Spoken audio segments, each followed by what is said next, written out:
Hello and welcome into the Smite Pro League. Aggro joined by Anatoly here on the desk, and we are very excited to be able to bring you some SPL action here today. We started off with North America. We'll also finish with North America for what it's worth. Spacestation versus CLG is going to be our first matchup, and hopefully you got your season ticket picks in, and hopefully you listened to Esports Weekly and watched every Monday, 10 a.m. You get your picks in there from me, from Taco, from Hindu Man.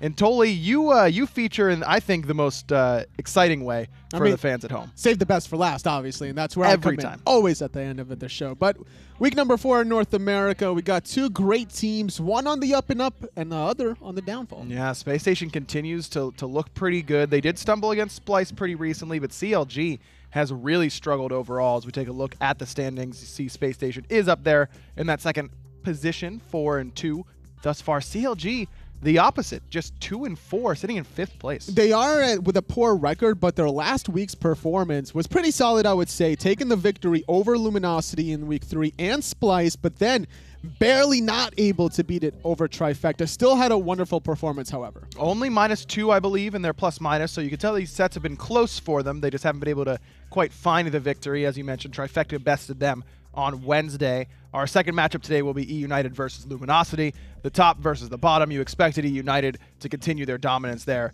up against Luminosity, but that's later on today. We got to stick with what we've got going on here so far. Space Station has just continued to get better and better, it feels like. With Aquarius stepping up and becoming a real star in that solo lane, some of the pressure has been taken off guys like Baskin, andinster, and Barracuda. It's very important for that to happen because Baskin, when he transitions in the mid game, can pop off every single time. It's going to be a lot of Giannis probably between these two players because Hurriwind on the other side heavily prefers this pick. Yeah, that's a great point. We had an interview with BaRRaCCuDDa to talk to about everything that's going on with Space Station right now. Let's take a listen. All right, welcome. I'm joined by BaRRaCCuDDa from Spacestation Gaming here. He's got a game this day on Monday. He's going to be up against E United. Barra, E United. Hello. What's going on there? What's the plan of attack here today? Well, we didn't scrim them last week, so we don't really know what they're gonna play. But I mean, hopefully, our drafts and everything we prepped will work for us. Yeah, that's pretty much it. Do you normally are they normally your normal scrim partners? Mm-hmm. Yes, sir. So we've not scrim them for a whole week. Mm-hmm. Is that the only difference that changes for a game week? Is that you guys just don't scrim that week? Yeah, pretty much. We try to scrim other teams, maybe try out a few different picks, try out a few different strategies that might catch them off guard. But at the end of the day, there's not going to be like, holy cow, they thought of that. Like, that's amazing. Like, that's definitely going to beat us. Okay, so when you actually have to go against scrim partners and things, do you have to take the game differently at all, or is it just business as usual for you guys? It's actually more comfortable, I would say, because you play them like pretty much every week but 1 week. We basically know exactly what they're gonna do. They know exactly what we're gonna do. And when we're playing the games, it's just like that's the least nervous I'll be throughout the entire SPL, just because we're playing with them and like we're just so comfortable playing against each other. And what's your prediction for the game today? Oh man, cut off for his prediction. Well, they played earlier on this week. Apologies for that. Had an interview with BaRRaCCuDDa earlier on in the week talking about their matchup against their scrim partner E United. But I still think that there's something to be said there about those two teams playing against one another all the time is great practice for teams like CLG, who usually do play pretty traditionally in what they want to pick and how they play the map. And I think that those two, the top end of North America, playing against each other all the time, definitely helps them improve. It's all about your flexibility in terms of your god pools. As long as you can play the traditional role at any given moment, which Space Station tend to do, defeating CLG in week number 1, it's going to be important for them to get thrown those curveballs and handle them very well. And Space Station has been up to that task. They've been able to flex some of their support picks, leaving Sylvanus sometimes on the table for JeffHindla whenever his Athena is going to get banned away from him. JeffHindla having a birthday recently, by the way. Happy birthday, Jeff. Thought I'd throw it in there, you know, as an extra point of analysis. Another year older, another year wiser for JeffHindla, so watch out. He's going to celebrate with some French toast and some maple syrup. Is it because he lives in Canada? Yes. Is that the joke here? It's like literally in his backyard. Yeah, okay, that is, Jeff lives in New York. That is a very old joke, but one that I still appreciate, Toly, and gave me a chuckle on the inside, just not externally. Aquarius, as I mentioned, though, earlier on in this death segment, has been the standout person on this squad that has really improved very, very rapidly. He went from how is Aquarius going to fit in with these 4 stars to is Aquarius playing better than anyone else on the roster right now? It just seems that he's playing his own comfort picks. The Chang'e has definitely risen to fame, but this feels like an Aquarius god. On the flip side, fineokay also prefers this god. We were talking about Giannis being preferred by the 2 millionaires. We could see Chang'e over the solo lane battle. I think that's a great point. And in their set earlier this week against E United, Chang'e was first picked, I believe, by E United, who ended up winning that set pretty convincingly. Yep. Spoiler alert if you were wondering after BaRRa's interview. That Chang'e clearly has risen to prominence, not just in North America. We're starting to see it in Europe as well.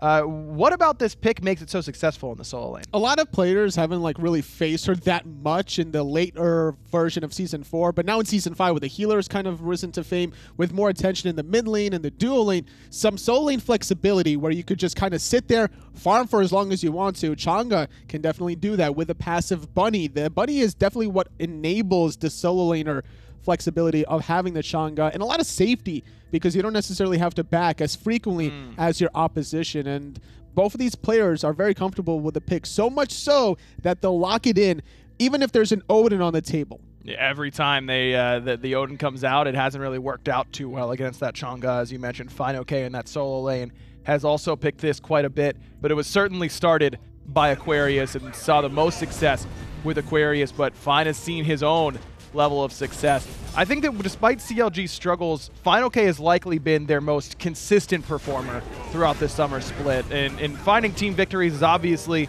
more important to any competitive player than individual performance, but there's something to be said, I think, for just we might be playing well as a unit, but having one individual play well does boost their confidence, at least. The thing is, he calculates a lot of things all at the same time. So at one point, you might see him play aggressive, then all of a sudden just switch it up. He has like the Spidey sense mentality of if things are about to go under himself, and that's what makes him a very dangerous player. The fact that not only will he outplay you, but he'll react to any sort of threats you throw at him, making his presence felt once he starts rotating. Certainly a very flexible player in that solo lane, and I know FDOT talks about it all the time. Your solo laner is often the missing piece of whatever draft you have. You need some front line, that's where you go for the solo lane. Maybe some extra damage, you can get that out of your solo laner.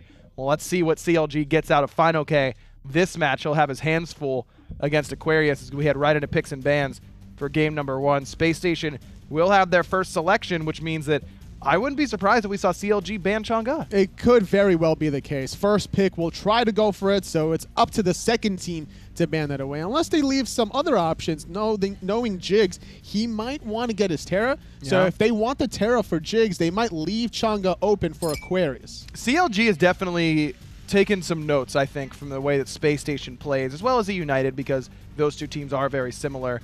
But Jigz has been prioritizing Sylvanus as of late. That's something that JeffHindla's been doing a lot of in Season 5. I think that the Chang'e, obviously, we've talked about at length. There are similarities between these two teams, and I think that this picks and ban phase is going to be very important, because if CLG gets all of the picks that Spacestation wants, or vice versa, then the other team could really struggle. And the thing is, because Spacestation Gaming normally set the bar in North America, a lot of these other North American teams look up to them. So a lot of things that Jeff is picking, Jigz is trying to go for as well, whether or not it's by coincidence or by design. It just so happens to be the case because Spacestation Gaming just has the overall better record. Well, CLG does ban away that Chang'e. No surprise here. In fact, I think that's almost necessary at this point against Spacestation. That opens up the Thoth selection for Baskin in that mid lane, but Athena was open, and that's exactly where CLG is going to go. Likely in the support role for Jigz, but fineokay, we already talked about his flexibility in that solo lane. Has the potential to take that into the short lane, but Serqet for Homiefe is the exact type of pick that I think he excels with. And I knew that this was going to be an anti-Sylvanus pick of the Serqet, but still Spacestation lock in that pick for the Guardian JeffHindla, despite struggling a lot. When you rotate as a Sylvanus, you're a sitting duck when there's a Serqet right on top of you. Defender of Olympus can be used for that extra damage. Jeff could be having a difficult time this game. And they're going for the Mercury, a god we're seeing more and more of, and I think it's well warranted. This guy does so much in the early game just for setup, but his farm potential is phenomenal. He's just outright faster than you on the map and made you look as an 8-second cooldown all the time. 8 seconds. It's very fast. That's really fast. It's got to be fast because he's the fastest god alive. It makes sense, but man, he's making you look all over the place, basically. That's true. You have no time to look anywhere else. Artemis locked in before the second ban phase. I'm kind of surprised that we don't see Artemis be one of the premier picks, like first pickable in a lot of times in North America. Europe is all about first pick Artemis right now. NA is lagging behind that a bit. It just depends on the team's preference. Recently we saw in Mouse Sports, Spuddio replacing Jermaine. He's been first pick in the Artemis, trying to get him in a comfortable spot. And other players in different teams, well, you know, they go for different flex ideas, whether you want to set up Baskin in the mid lane for Thoth, or you set up Snoopy with Artemis in the dual lane. I think there's very key components in the strategies for both of these teams, and I think that they're getting what they want. Lots of setup here for this Kukulkan, and a pick that we know Hurriwind loves it. He's played it a ton during his time as an SPL level player, which he's been for quite some time. So it doesn't surprise me, but it does surprise me that Guan Yu made it all the way down here, Totally. That's true. Guan Yu is selected. Now, if CLG were to lock that in instead of the Kuku, you would be having probably an easy time to get a counter matchup in as Medusa gets locked in. A lot more Medusas recently with the change to the Viper shot. Certainly. Just getting that extra Viper shot as you rank it up towards max is a huge boon for her. And I think it's the right sort of, this goddess is really good, play her sort of buff that is certainly impactful, don't get me wrong, but it really just highlights that you play her again, it's like, man, Petrify's an insane ability in these team fights. And I think it could really pay off here for BaRRaCCuDDa as Naja, the final selection. Naja solo here, Totally? It's possible. We've seen it in Europe, I believe, at the beginning of Season 5. Deathwalker was running this every now and then against certain matchups. Ring bounces are very easy to clear blue buffs, so you don't always need your jungler there. You can even invade enemies blue whenever you have the lane advantage. And because it also provides you that penetration, if you go tanky, you don't necessarily need all that damage behind you. But if you sash to stop the Talu Assault, doesn't that put you in too bad of a spot to box against Guan Yu? He hits pretty hard. That's true, but so does Naja. As long as you can get that 4 strike in uninterrupted, you're going to be clearing the wave, especially if you can find the crits. All right, we'll have to wait and see if that is going to be a Naja solo. Jigz doesn't strike me as the type to go Naja support, but we don't have to wait any longer or do any guesswork. Let's get right into game one.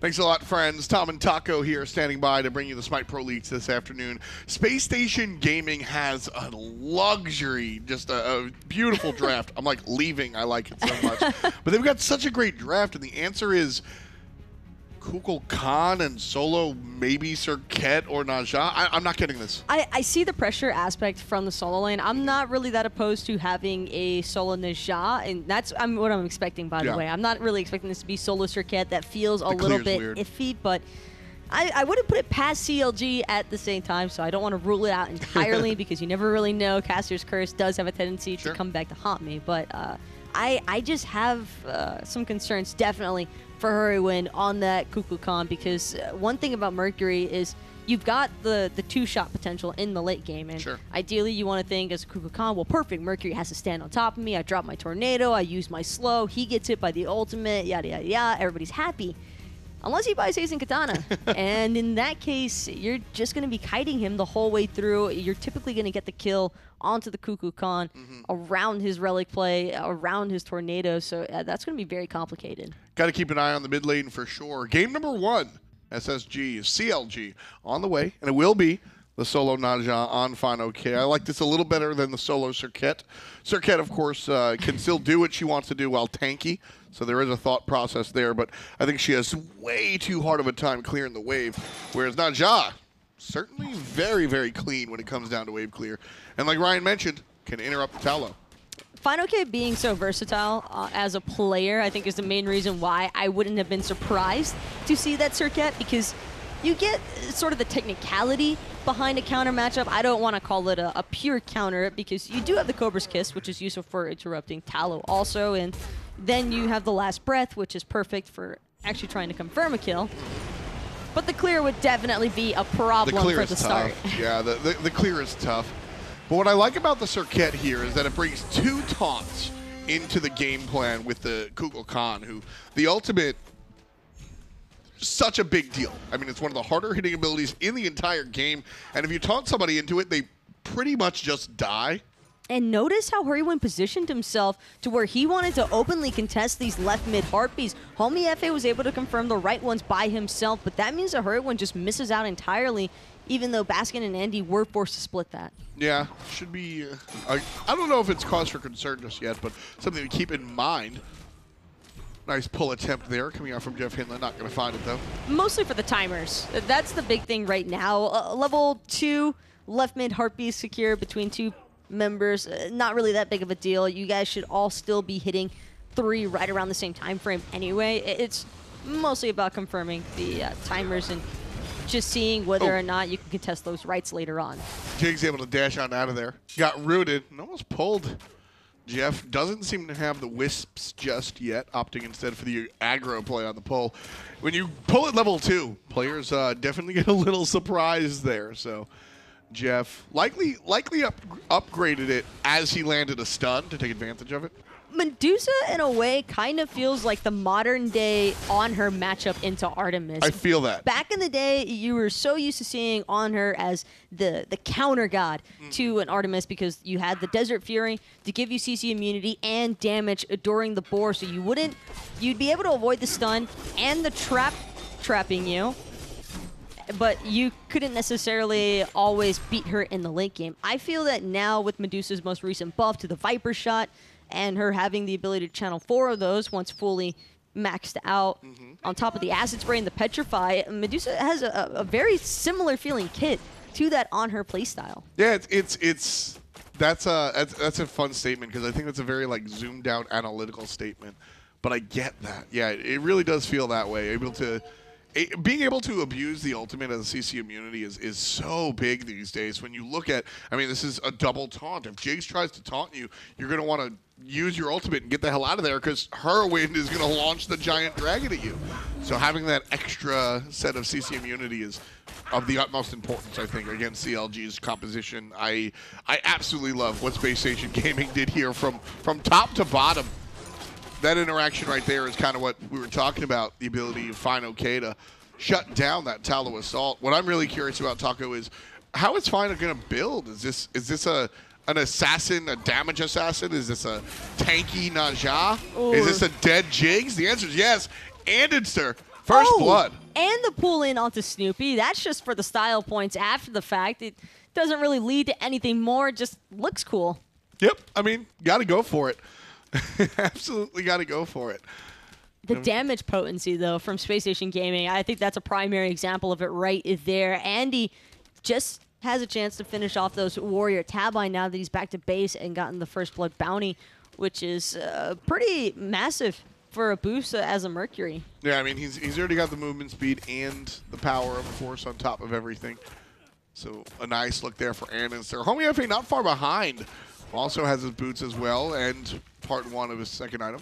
Going back to address what you were talking about, though, actually hold that thought because Baskin going to take out Hurriwind in the mid lane, and he's still making plays. Yeah, it doesn't even need the ultimate this time around. Just dashes forward with the special delivery. Lines up Baskin for the ult. Easy. SpaceStation off the mid lane, lack of pressure, going to use their own on the left side. Get the purple buff. Nothing really to talk about. That's the interaction. Taunt comes through. No, it doesn't. I'll just make sure you look at me. But without that Petrify, Jigz could potentially look for another taunt into Barracuda to get the guaranteed beads. I thought you were going to say the guaranteed kill. Oh, said, no. watch out for the beads. But so Barracuda, I mean, he's going to be able to sort of juggle this beads cooldown and the ult cooldown, and that's really what he's looking for. It really muddies up SpaceStation's window of opportunity when it comes to taking care of the carry. If Snoopy's going to find a kill against Barra here, it's going to have to come from either assistance out of Homiefe or just a raw 1v1 solo kill frag out. And that is still hard to accomplish in the early game. That Acid Spray plus the Lacerate damage. A lot of people don't really consider how much Lacerate can really do, and that momentary lock-in into place is all the time that Barra would need in order to get some of those Viper shots going. Naja dealing with what Aquarius' Guan is doing here, and you can see building into the tanky. fineokay looking to be a little bit of a tank here on the Naja. We've seen players play this character in the support position, so tank Naja, not quite unheard of. Not going to bring the same damage, but the ability to flicker a player in and out of the battlefield for 3 seconds. Ring toss does virtually everything. A long-range stun on the sash. There's a whole lot of utility that Naja brings that people seem to forget about. And that's what I'd like to see a fineokay opt for, is a more heavy utility-based build on this Naja. If he was in the jungle, of course, you want to see damage all day long, but I think that Naja can provide enough support and peel with their own self-sustain that it's usually pretty safe to opt for a hybrid-based build. And you're still going to deal a decent amount of damage in the early game also, and that way your ultimate feels a little bit more viable also, because you're not immediately dying the second you land. Right, that's certainly a big thing that Naja players have. When you sash into the ult, you land right at the feet of your enemy. Can be a problematic moment. So finding to be a little bit tankier as if he was, or as compared to if he would be in the jungle. 2 kills already, both of them are space stations. And andinster has been quiet since then. Made a play on the left side, got first blood, made a play in the mid lane, and did the do. What are we looking at? That's what we're looking at. Aquarius in trouble off the ultimate from the solo side assassin, being helped out by the jungle assassin. Aquarius takes care of Homiefe, and he doesn't even die. fineokay is going to be ripped to shreds as Baskin gets the kill off of andinster, and Aquarius going to celebrate. Counter Logic Gaming just messed up. Left side, JeffHindla's in trouble. But Barracuda's going in for the kill, dashing straight into Snoopy. Jeff's going to get the credit with the Errata Terror, and there's only so much for Jigz to do, but watch. He'd already used all of his cooldowns, just extremely well executed on both sides of the map. CLG just taking blows from every direction. Yeah, Snoopy right there has to ultimate in response to the grab, the successful pull coming out from Sylvanus. Hurriwind stunned after the special delivery. No way. Got him! Got him! Got him! Just sometimes you've got to let the play speak for itself. I did not want to do play-by-play for that. I did not think Hurriwind was going to step up. I knew Hurriwind was going to step up. I wasn't sure if Baskin was going to hit it. But I wish he hadn't, is the better way to put it. I don't think it was necessary for Hurriwind to try and do an alpha male test right there. Yeah, I mean, that's, you know, it's funny. I wasn't sure if Baskin was going to hit it. Was it the alpha god, technically, between Thoth and the Kukulkan? Yeah. Who can land their ultimate? They both missed in that regard, though, to be fair. But Baskin hit his hieroglyphic. I think that's a little bit more aimable, though, in comparison to that Spirit of the Nine Winds. I would definitely favor Baskin to connect with those poke shots as opposed to Hurriwind trying to just whack him with his ult. All I know is 3-0-0 for Thoth, who's level 11. Yeah, that's a yikes. 0-2-0 for Kukulkan, who just hit level 10. That's that's not as concerning, though. I know that it might seem as though Hurriwind's in a tight spot as is, but he's a Kukulkan. At the end of the day, all he really wants to do is get probably a gem of isolation at some point, really look for heavy, slow setup on his team. Most of the damage is going to be riding off the back of Snoopy and Homiefe, I feel, for this particular CLG composition. I think that Hurriwind's primary goal in this game is going to be objective secure as well as zone potential, and if he can stay on top of those two, I don't think it really matters how many times he dies right now, because the laning phase, you're probably expecting the Thoth to have a better time of this anyway, especially since we saw Baskin and Andy getting killed so early on. Yeah, Cyclone has been, or Tornado. Cyclone? It's Cyclone now. The dot ability from Kukulkan. How about that? Cyclone is one of the better zoning tools around, in all honesty. You've got Whirlpool, that's really nice from Poseidon. But you, late game, will just lose 3/4 of your HP if you walk into the Whirlwind. Really? Cyclone and Tornado are wrong? Either way, if you it's walk like when you're into trying to decide for Susano, if it's Typhoon or Tornado. It's Typhoon. It is Typhoon, It's but definitely Typhoon. sometimes chat won't notice the difference. Well, I mean, you could also just say you're making the play, right? Have HP on the Gold Fury, saying I'm making a colloquialism. The Big Harpy down to about 1/3. Here comes Hurriwind, the ultimate. Oh, almost kills Barracuda and confirms the gold, but almost doesn't count. Here's going to be the turnaround. Count a lot of game and pick up the Gold Fury. There's the Tornado, and Whirlwind confirms it. CLG takes care of it and looks to get away. Andy shows up, and Jigz will likely fall, but he misses. Punish somebody. Punish somebody. Thank you. Andy gets Jigz. Now Baskin running to the left-hand side. Jumping on top is going to be the jungle Serqet. And that one should confirm. Homiefe with 1, but a double kill goes to andinster. CLGaming lose 2 players so far. About to lose a 3rd as fineokay falls down. Don't even need to look because Andy's making us do it for him instead. fineokay going to be that unofficial triple kill for the Mercury. And sure, CLG might have been able to confirm the Gold Fury, but to lose 3 members in the process, that's almost not worth it. Yeah. In fact, it's not worth it. Yeah, let's take a look at the graphs and see where these teams kind of wound up. 9 kills in total for SSG, and it is just barely... But the experience difference, exactly, already at 6,200 in favor of Spacestation Gaming. And that one fight alone probably gave them an additional 1,500 to 2K, just because of all that XP that andinster was able to confirm over Homiefe. You see the 2-level lead as is, 4-0 and 3, been a part of 7 out of 9 kills. This has been some really impeccable Mercury gameplay. Yeah, this is when Andy is on, this team does so well. But he's been so inconsistent. It also hurts to see that Hurriwind's ultimate wasn't able to confirm that kill onto Barracuda. That would have been huge. Even though Barra didn't really get a chance to participate in the rest of that team fight, he still did the threatening presence by looping around the corner with that Petrify. I believe he actually managed to pull the attention of Jigz, who automatically 180'd around. Yeah. That way he wouldn't be available to use the taunt for everyone moving forward. Snoopy doesn't even have to move forward, still going to be in trouble and likely fall down. Andy gets him with the major look. Jigz uses the ultimate to join his friend on the left side and likely will get out of here. Andy's still giving chase, though. Maybe I'll change my tune. Here comes the jungler, able to catch up. Oh 1, 2, 3. Jigz goes down.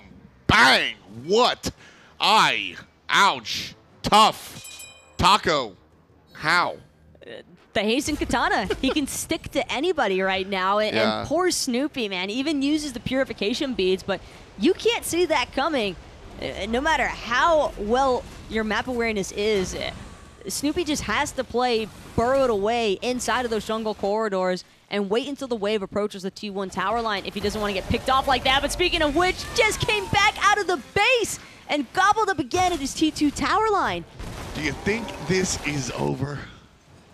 Because this is a small gold lead. This is 5,000 gold. This isn't about the gold. We have seen so many games with bigger gold leads, even bigger experience leads. 9,000 is a lot, but this Mercury is out of control.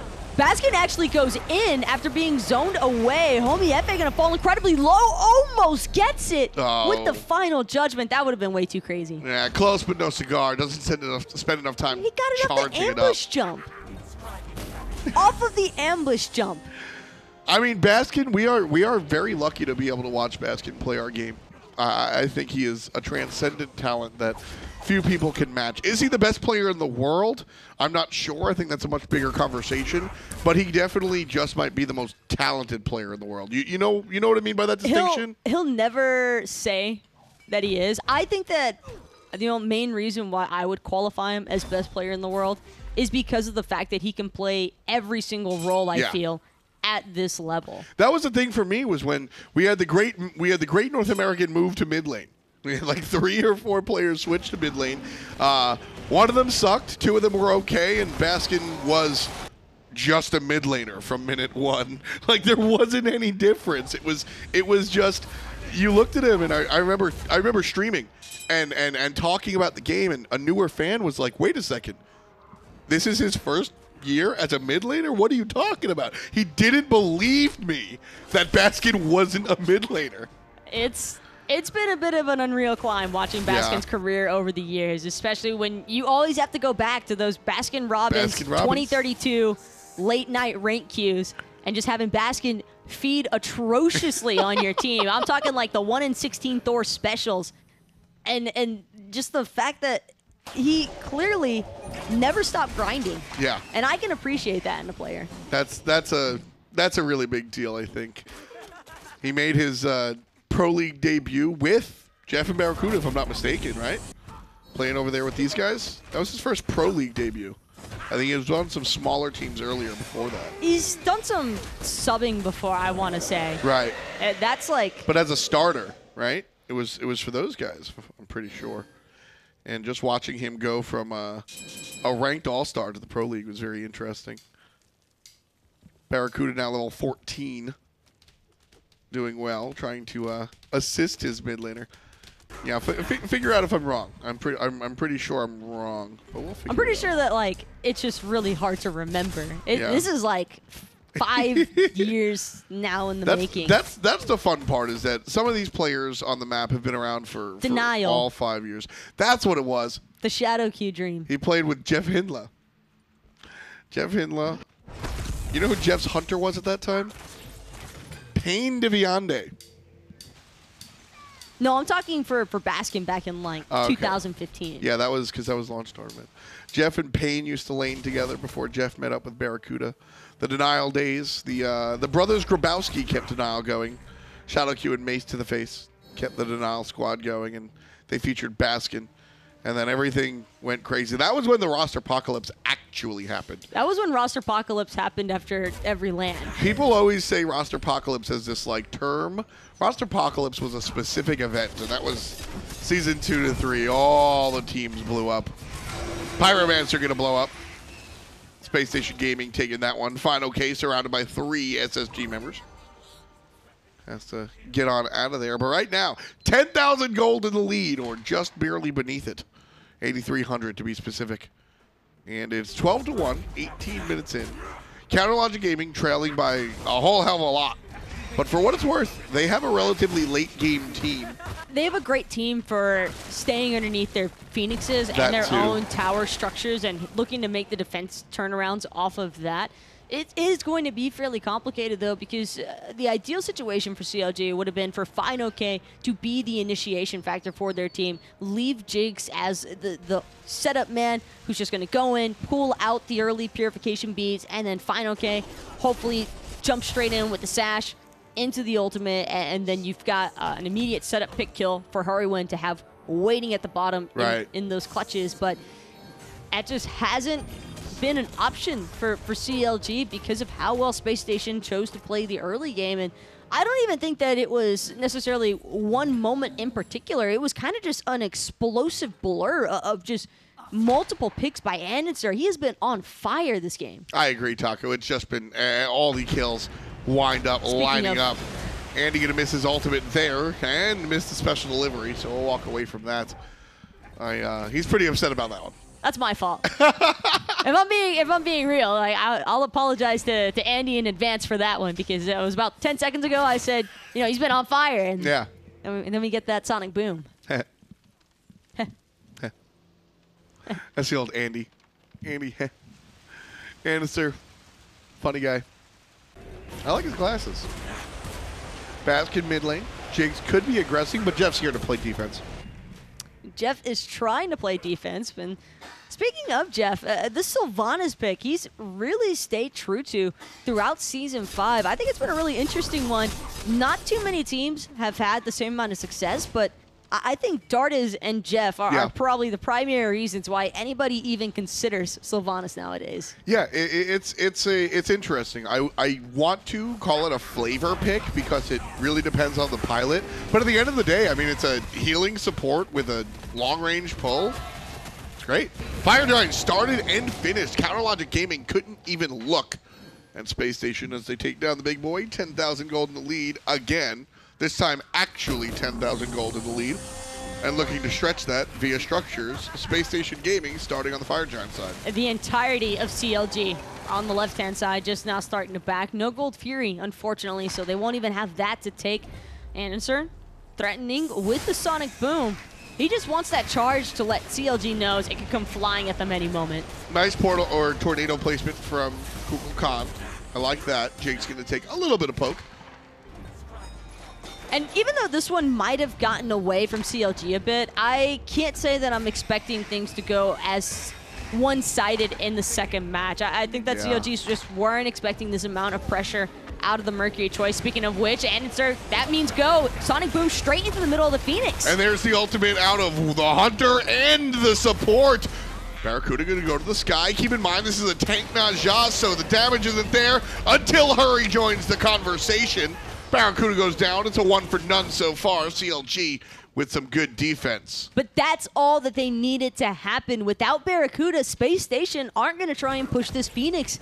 My question is why? Because Andy can take down the Phoenix as well. But Andy has to go into melee range to do it. And if he's in melee range, he's probably dying. That makes it all too easy for Hurriwind to just throw the Whirlwinds out around that entire close range of the Phoenix feet. And there's no way that Andy can take up all of that on top of having to worry about Jigz, worry about Snoopy. It's everyone from CLG having enough damage to just get it done. Oh no, Andy has to. This is really rough. I guess their lead is so big that it doesn't matter. Andy gonna get tossed up here, and CLG in total gonna look at the jungler, and he will fall down. Gold Fury, which was started by andinster, might be finished by CLG, but Aquarius and Baskin look to stop that. CLG are able to confirm. You know, that's pretty rough. If Space Station Gaming isn't like 10,000 gold up, that is an egregious, terrible mistake coming out from andinster.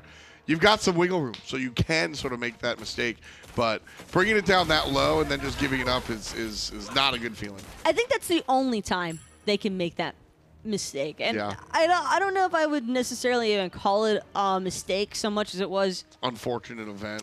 And BaRRa also playing, I think, a little bit too far up. He didn't realize that the Space Station had backed off a little bit, so he ended up being the most front-facing member, which made things a little bit easier for fineokay to find that Najah ultimate, isolate BaRRaCCuDDa away from his team. And fineokay is not the one who's dealing all the damage to BaRRaCCuDDa either. It was a decent amount, but it was all about Hurriwind at the end of the day. No, I mean, fineokay did a very small amount. I mean, look at the build. Hide of the Nemean Lion, Winged Blade, Pestilence, Magi's Cloak. This is not an offensive build whatsoever. He's got 40 power.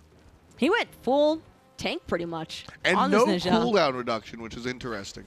The lack of cooldown is probably the only real issue I have with this itemization, but I also don't really fault it because they were getting pretty manhandled, and I think it's safe to say that fineokay probably just presses tab, sees that his entire team is getting murdered off cooldown, and realizes I'm going to end up the same way unless I just go pure defense. I guess the game plan is that he's just not, he's just not really interested in doing any of the damage, which is, I suppose, the right move. I mean, he's up against this Fed Mercury, which... anecdotal, not empirical. Fed Mercury is a nightmare. Just, oh my goodness. There are a few characters at like the casual level. Fed Bakasura and Fed Mercury just make me want to shut my computer off. Like, I can't deal with just like, you get Sonic boomed and then just like super punch out and you're just over. Like, you feel like there's nothing you can do about it. Thorns and Nemean is a great way to start fighting against this. This is also a little unconventional, but I guess Andy felt it was necessary. It seems as though he's building into a spectral armor, is what I'd presume, looking at that tier tree for his last item slot choice, and that has to be motivated purely because of Snoopy. He's got the Poison Star online, building into a Titan's Bane in that 4th item slot, and that's also pretty interesting. Snoopy just looking for the raw damage, kind of recognizing that Aquarius and Jeff have enough physical protections to make this Titan's Bane worthwhile. Yeah. Yeah, I don't, we'll see. I'd rather, I guess the mentality is that he's got the rage because he was farming people earlier, right? And then he has the Deathbringer. And that just might be all the power he feels he needs in addition to boots. I wouldn't mind seeing another offensive item. But I think the key here to point out is, you see the 4 Magi's Cloaks? Magi's Cloak is such a nice item. Jigz. Where'd he go? Jigz just ulted away. Yeah. He used Defender of Olympus. And to go back to base. That is a perfect bluff from Aquarius, is what it seems like. Because I don't think that Jigz wanted to risk getting Mercury ulted from somewhere down the lane that he couldn't predict or see. That is, I mean, Aqua should go play some poker tonight. That was the world's best bluff. Oh, man. The ult back to base for Jigz. A little bit rough there. Fire Giant. We got a couple of minutes here with it. Spacestation Gaming trying to make use of it and pushing up the left side lane. And Jigz might have his Defender of Olympus back up and running by the time Spacestation really try to commit onto this Phoenix. Speaking of which, Baskin moving forward with that evade and punish. Won't be able to connect. Was just trying to pull the Mad Guy's cloak off of fineokay. Got to keep an eye on the Kukulkan as well, dropping off the tornado there. The whirlwind, excuse me. Hurriwind. Love the positioning for the mage. This is one of my favorite mage spots right here. There's the initiation coming in for the jungler, looking for the backline. Andy just punching out Homiefe. Now he's got his eyes set on Hurriwind. Hurrwind's ult goes down. Whoa, this is going to be trouble. There's the hasten katana. Made you look, it'll largely miss. And Mercury finds a way out on the right-hand side. Left Phoenix, gone. That's all that they needed Andy to do. Distract Hurriwind long enough to where he can't place those whirlwinds on the wave. Let us come into the Phoenix territory. That way we can figure out what to do next. And it was great. Andy not only zones away Homiefe, pushes him all the way back to the fountain, but then Hurriwind loses both of his relics just to stay alive for a few moments longer. See, the Phoenix has already been sieged. This is going to be difficult for CLG to keep their base unbreached. Yeah, I mean, they have a great composition trying to do so. Ring Toss, Whirlwind, Taunts, all of these are great abilities and great options, but right now Spacestation Gaming just have all of the tools, 15, 17,000 gold above CLG, at a point where gold actually matters. I mean, look at where these players are as far as their build is concerned. CLGaming, I mean, they've got holes in their smile. And Spacestation Gaming, they took their braces off and they're looking great. Well, Hurriwind's whirlwind alongside of the ring toss from fineokay, gonna make sure that these creep waves stay getting cleared, but another huge problem for CLG is they've got to send Hurriwind back eventually to clear out the fire creep waves. Space Station, this is their time to go. There's an ultimate onto Jigz. The root's going to be strong as well. No follow-up as far as the mid or the support. Now it's going to be the Hunter tanking. There's the ultimate, setting up Baskin. Aegis is good for now, but that's going to be a dead mid laner. Spreads to Barracuda, and now CLG on the run. Aquarius trying to control fineokay as fineokay deals with Barracuda, but Fine might have extended too far and goes down to Aqua. fineokay thought he had his team behind him, and they were about to move forward until everyone remembers andinster's in their base. Just killing their dudes. He was waiting right behind them. Hurriwind didn't even realize it, and neither did Snoopy, but Andy just takes them both out in a couple of hits, and this should be game one for Space Station. It should be. Half HP on the Titan. Looks like it's going to be. There's 10, and that's it. Game number one, Space Station Gaming in fantastic fashion.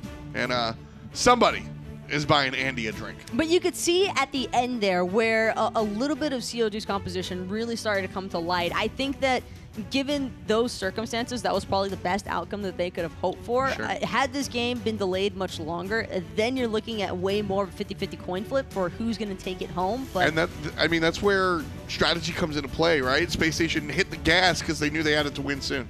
And I really just think that Space Station played their composition to a T. Execution was probably the most important part of all of it. Execution usually is, but in this case especially, you have to be on point with your sonic booms. I think we only saw one that I casters cursed Andy away from. Most valuable player is a question that we're going to ask, as if we don't know the answer. But we specifically said not to put each other on the spot yesterday. Who's your MVP for this one, Taco? I don't think it's really putting me on the spot when it's so obviously andinster. Yeah, I got to agree. Andy just played out of his mind. Fantastic play for the Mercury. And even when we were talking before we went live with the picks and bans, we said, you know, Mercury versus her, the Kukulkan is such a coin flip. But if you go the hasten katana, you're in a great spot. So did it, got the right build, and just did the thing. My analysis is andinster. How's the dust do? Andinster does it to him pretty easily. I mean, Mercury there totally. Baskin does a million damage. I get it. He has a great game. Aquarius looks fine. None of this matters if andinster doesn't do what he did. I agree with you, but I think andinster got off a little lucky this game, to be honest with you, because of how well Baskin and Aquarius did. Baskin, pretty sure he found a solo kill under that tier 1 mid tower. andinster was just there for moral support, saying, hey, good job. And then in the solo lane, Aquarius, surviving that gank around the 7.5-minute mark, shut down the whole entire momentum that Homiefe tried to get off. And with the enemy junglers that far behind, it just makes it that much easier for andinster to not only look for those global pressure ganks, but also look for the invades and the stuff after the stuff. Homie being a level and a half down the entire game was actually impressive on Homie's part because andinster was getting so much farm everywhere else. And surprise, surprise, your Game 1 MVP will be Spacestation's jungler. andinster was making plays every lane he entered, and usually he entered a lot like this, that long-range sonic boom gank, one that fell out a little bit of the meta because Mercury fell out of the meta a little bit.